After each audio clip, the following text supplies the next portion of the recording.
हरे कृष्णा दोस्तों। माघ मास महात्म्य कथा अध्याय 21। लोमश जी कहने लगे कि पूर्व काल में अवंती देश में वीरसेन नाम का एक राजा था। उसने नर्मदा के किनारे राजसूय यज्ञ किया और अश्वमेघ यज्ञ भी किए, जिनके खंभे सोने के बनाए गए। ब्राह्मणों को अन्न का बहुत सा दान दिया और बहुत ही सुंदर गायें, सुंदर वस्त्र, सोने के आभूषण दान में दिए। वह देवताओं का भक्त और दान करने वाला था। भद्रक नाम का एक ब्राह्मण, जो अत्यंत मूर्ख, कुलहीन, कृषि कार्य करने वाला, दुराचारी तथा अधर्मी था, वह भाई बंधुओं का त्यागा हुआ इधर उधर घूमता हुआ देव यात्रियों के साथ प्रयाग में आया और साथ में उसके साथ 3 दिन तक स्नान किया। यह 3 दिन में ही निष्पाप हो गया, फिर वह अपने घर चला गया। यह ब्राह्मण और राजा दोनों एक ही दिन मृत्यु को प्राप्त हुए। मैंने इन दोनों को बराबर इंद्रलोक में देखा। तेज, रूप, बल, स्त्री, वस्त्र और आभूषणों में दोनों समान थे।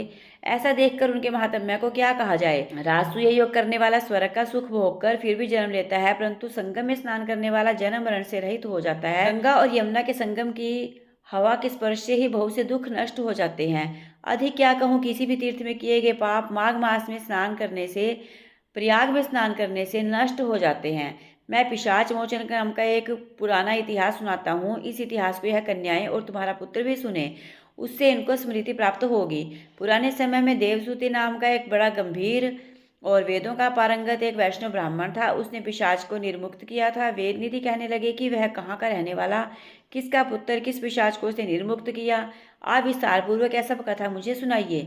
लोमश ऋषि ने कहा, किल्पज्ञ से निकली हुई सुंदर सरस्वती के किनारे पर उसका स्थान था। जंगल के बीच में पुण्य जल वाली सरस्वती बहती थी। वन में अनेक प्रकार के पशु भी विचरते थे। उस ब्राह्मण के श्राप के भय से पवन भी बहुत सुंदर चलती थी और वन क्षेत्र रथ के समान था। उस जगह धर्मात्मा देवधूति रहता था। उसके पिता का नाम सुमित्र था और वह लक्ष्मी के वरदान से उत्पन्न हुआ था। वह सदैव आत्मा को स्थिर रखता, गर्मी में अपने नेत्र सूर्य की तरफ रखता, वर्षा में खुली जगह पर तपस्या करता, हेमंत ऋतु में सारस्वत सरोवर में बैठता और त्रिकाल संध्या करता। जितेंद्रिय और सत्यवादी भी था। उसने अपने आप गिरे हुए फल और पत्तियों का ही भोजन करता था और उसका शरीर सूखकर हड्डियां मात्र रह गई थी। इस प्रकार उसको तप करते हुए वहां पर 1000 वर्ष बीत गए। तप के प्रभाव से उसका शरीर अग्नि के समान प्रज्वलित था। विष्णु की प्रसन्नता से ही वह सब कर्म करता।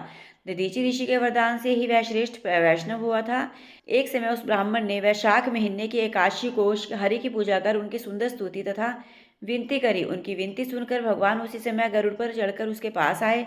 चतुर्भुज, विशाल नेत्र, मेघ जैसा स्वरूप, भगवान को स्पष्ट देखकर प्रसन्नता के मारे उसकी आंखों में आंसू भर आए और कृतकृत्य होकर उसने भगवान को प्रणाम किया। उसने अपने शरीर को भी याद न रखा और भगवान के ध्यान में लीन हो गया। तब भगवान ने कहा कि हे देवधूति, मैं जानता हूँ कि तुम मेरे परम भक्त हो।